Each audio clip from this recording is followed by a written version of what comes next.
Mr. Speaker, sir, during confinement, our frontliners put their lives and those of their families at risk for the greater good of the nation so that there is no disruption in essential services. And the nation is ever so grateful to all these good people. Some of these frontliners work during night shifts. Some of them worked overtime, work on public holidays. They work under difficult conditions, but they never cease to serve us with dedication. And today, Mr. Speaker, sir, how is this government proposing to reward them? How is this government expressing its gratitude towards these frontliners? Any worker who works night shift is entitled by law to get an allowance of 15% of his basic wage. However, with this bill, a worker will simply not be paid any night shift allowance for work done during the confinement period. This is how they are rewarded by this government. They work at night, they will get no allowance. For workers in the construction sector, in the manufacturing sectors, who have been forced to work overtime during public holidays, they were entitled to be paid up to 3 times the normal rate. Now, with this bill, they will be paid at only twice the normal rate. Worse, Mr. Speaker, sir, their employer can choose not to pay them the overtime and instead ask them to take time off. We are talking about frontliners, about people who worked overtime in factories which manufacture the mask that many of the honourable members are wearing today in this August Assembly. They put their lives at risk, and now they are worse off having worked during confinement time, unlike if they had worked outside confinement time. And that is not all, Mr. Speaker, sir. If their employer wants to terminate their employment on economic grounds, their employer can simply seize the redundancy board, and the redundancy board has 15 days to give a determination. The employer does not have to negotiate with the representatives of the worker. The employer does not have to try to find ways and means to avoid retrenchment. All he needs to do, seize the redundancy board and pay 1 month's salary to the workers. What is 1 month's salary for an employee who has spent all his life working for a hotel, for an airline, for a company in the port services? And this is how we are going to save jobs in this country, by making it easier to hire and fire. And that is not all, Mr. Speaker, sir. The employer can also request the worker to proceed on leave without pay. First time ever in the legislation. An employer telling his worker, take leave without pay, and when you come back, we will take you on, but on different terms and conditions. So the employer actually loses all his acquired rights, all his temps de service, all his retirement benefit, everything. And this is how this government is going to reward frontliners.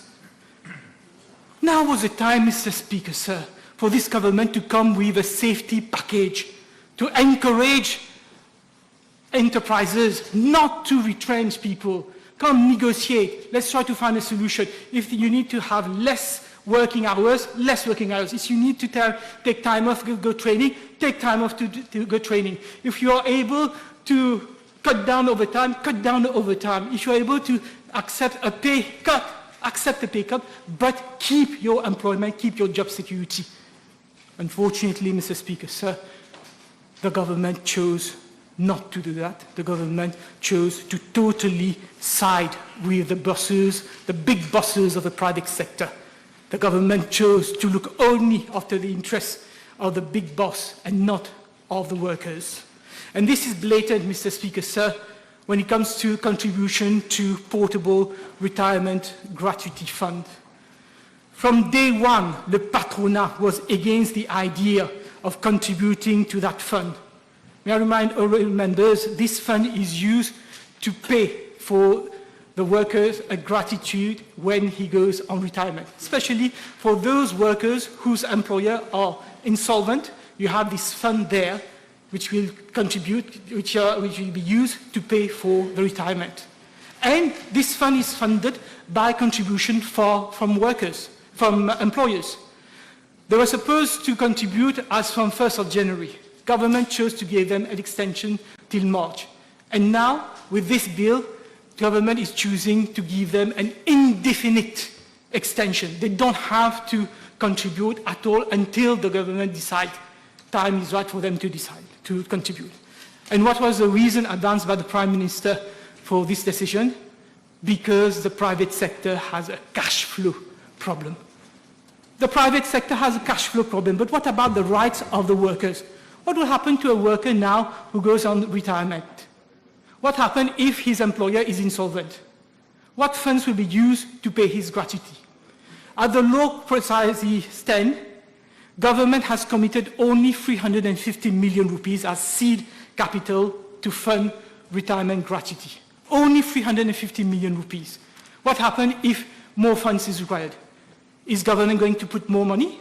Are we taxpayers going to pay for retirement of workers instead of the employers, instead of the big bosses of the private sector?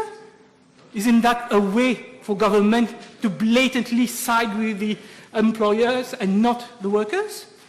Another blatant example de la largesse de ce gouvernement envers le gros capital is a proposal to allow an employer for the next 18 months to withhold up to 15 days annual leave. Why require workers to work 15 days extra? Why take away their acquired right? Annual leave is sacred. Workers need to be able to take time off. They may have valid reason to be absent. There may be urgent reason to be absent. For example, if there is a torrential rainfall warning and no one is there to look after their children, they have to take a local leave to stay at home with their children. They may attend a funeral. They may have to attend prayers. They may go to a pilgrimage. Or simply, they may want to take a break and spend some time with the family, especially during festivities. But now, this government is depriving workers of their right to up to 15 days annual leave. And this measure, Mr. Speaker, sir, applies to all workers in all sectors of the economy, irrespective of the financial condition of the enterprise in which they are working. So the enterprise may be making millions of profits, and yet the worker will not have their 15 days annual leave. And in return for all these anti-workers provisions, Mr. Speaker, sir, what are the workers of this country getting? Is there any guarantee that they will keep their job? None, none at all. This is why, Mr. Speaker, sir, trade unionists are right in describing this bill as a treason, une trahison envers les travailleurs de ce pays. And Mr. Speaker, sir, history will bear witness that the very first bill introduced by this government after the election was to curtail the rights of workers of this country. Mr. Speaker, sir, COVID-19 should not be an excuse for government to go on a spending spree. COVID-19 should not be an excuse for government to borrow more than its repayment capabilities. At the moment, there is a debt ceiling under the Public Debt Management Act. Every year, you cannot spend more than 65% of your GDP. And by 2021, you have to reduce this ceiling to 60%. Already, according to figures published by the Ministry of Finance, even before COVID-19, in March, our public debt had reached 65.5%. So we're already above the required statutory threshold. And now in this bill, the government proposes to get rid of all the debt ceiling at all. There will be absolutely no restriction whatsoever on the ability of this government to spend. They can spend the whole 100% of GDP if they want to. This is very dangerous, Mr. Speaker, sir. Any public debt is a taxation on future income. It is a debt which will have to be repaid, probably not by us, but by our children and our remoter issues. Le gouvernement n'a pas le droit d'hypothéquer l'avenir de nos enfants pour s'assouvir ses envies de dépenses gargantuesques. Mr. Speaker, sir, in fact, now is the time for government to show fiscal stewardship. Now is the time to show rigor and transparency in the management of public funds. Now is the time for government to be accountable for every cent that it spends.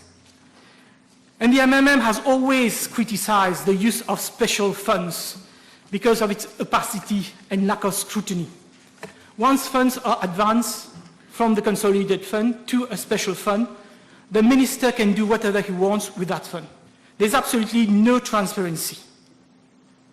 You cannot, for example, during budget time, ask questions, scrutinize what are the expenses. It is there, it's been transferred to a fund, and the minister decides how this fund is used. But luckily, the law provides a limit on the amount which the minister can transfer from the consolidated fund to a special fund or to any other purpose. And that is currently at 3.5 billion rupees. With the proposed amendment, government wants to increase that ability to advance money from 3.5 billion to 15 billion rupees, more than 400% of its current level. This is insane. If you need to spend, put in the budget. Let the MP every year scrutinize it. Let we go through committee stage. Let us approve line by line what you're going to do with this money. But no, the government wants opacity. They want to be able to transfer 15 billion rupees from the consolidated fund, and they will not be accountable. This is a government that does not believe in transparency, a government that does not believe in accountability. And we know already that as from April, the minister has already set up a COVID-19 project development fund to finance major investment projects. Mr. Speaker, sir, how is government going to finance this spending spree? We all know that it will definitely increase borrowing. That is why it has removed the ceiling on the amount of debt it can incur. But that would not be enough. The government now intends to loot the central bank, dévaliser la Banque centrale. Already they have depleted almost all of the central bank's special reserve. Only a few days after the election, the government has taken away 18 billion rupees from the central bank's special reserve. Mais l'appétit vient en mangeant. Now they intend to turn the central bank into an ATM machine for the government. The object of the central bank is being amended so that the government from now on can use the fund of the central bank to finance all its expenses, to finance its fiscal measures. And worse, Mr. Speaker, sir, the central bank will be required to use our foreign official reserves to invest in special purpose vehicles. This is very serious. We are talking about our foreign reserve, money that is there to ensure that we have funds necessary to pay for our imports in foreign currency. In Singapore, for example, Mr. Speaker, sir, the government, the Prime Minister, cannot make use of accumulated reserve without going through a lengthy, tedious process, ultimately requiring the sanction of the President of the Republic. But in Mauritius, instead of making it more difficult for government to use this very important special reserve fund, now the law is being amended so that any time the government can get that money. We cannot condone such irresponsible action. Mr. Speaker, sir, buried in the middle of this 85 pages long bill, the government is amending the Pharmacy Act, a law that has absolutely nothing to do with COVID-19 because there hasn't been any medicine so far to treat COVID-19. Yet, this is probably the most outrageous of all the proposed amendments in this bill.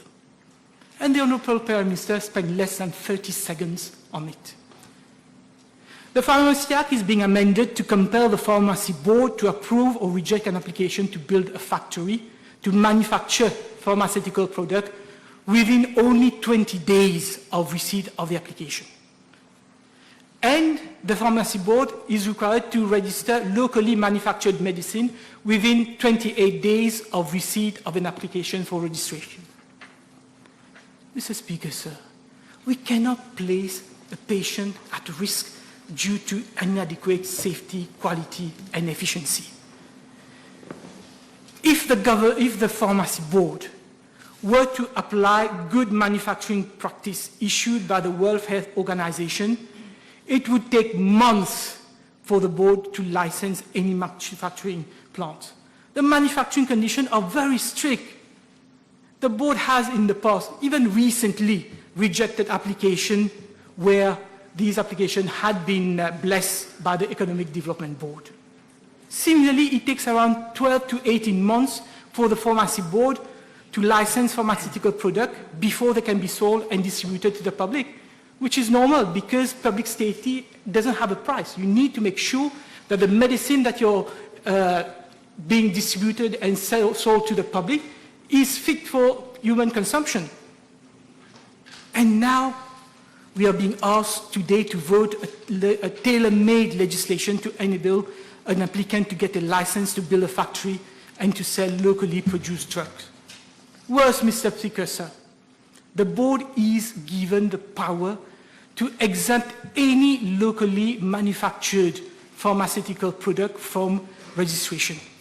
In other words, this person, when he gets his building plant, which takes only 20 days, and we're talking about members having to approve an application, members who have no technical knowledge about construction, who need to ensure that all the health and safety precautions have been taken, all the sterilization process are there, only 20 days for part-timers, and then once this gentleman will get his license to manufacture drug, the board can tell him, okay, you know, manufacturing this drug, you don't have to register it with us.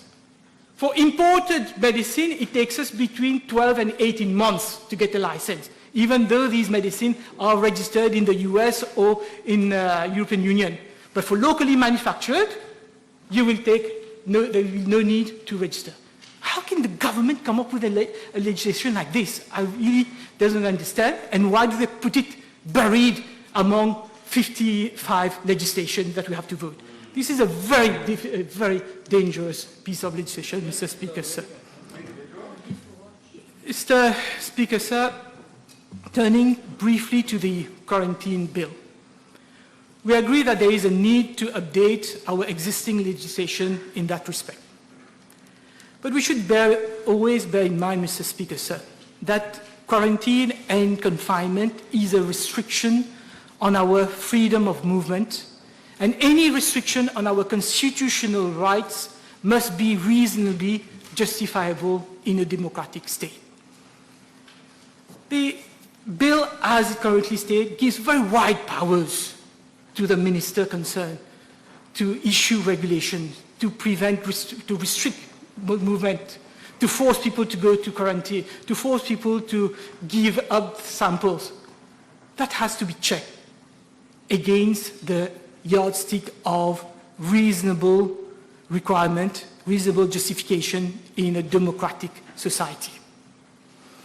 And for example, when there was a breach of the curfew and lawyers were prevented from meeting their clients in the police station, the case went to the aggrieved lawyer decided to lodge a case before the Supreme Court.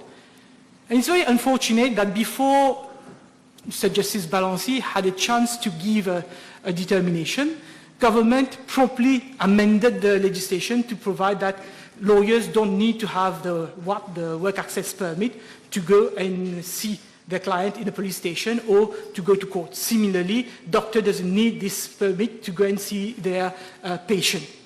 But by doing so, the government somehow have deprived us of the benefit of getting guidance from the Supreme Court as to what are the parameters of any regulation to be introduced by the government under the quarantine bill. Mr. Speaker, sir, people out there are very worried about the quarantine bill, especially the provision which give extensive powers to the police. Power given to the police to enter premises without warrant. They are worried of possible abuse by the police. And unfortunately, we have seen how some, not all, but some police officers have abused of their existing powers during confinement. We have seen in social media police officers going and filming how they were abusing Mauritians, how they were hurting Mauritians, insulting Mauritians. And they were so proud to put that on the website, on social media. I don't know what happened to these police officers, if they've been interdicted, if they have been sentenced in a police cell.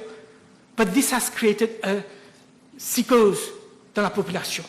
And the population doesn't want to give police unrestricted access to their premises. And I'm going to make an appeal to the government. We already have the Police Act.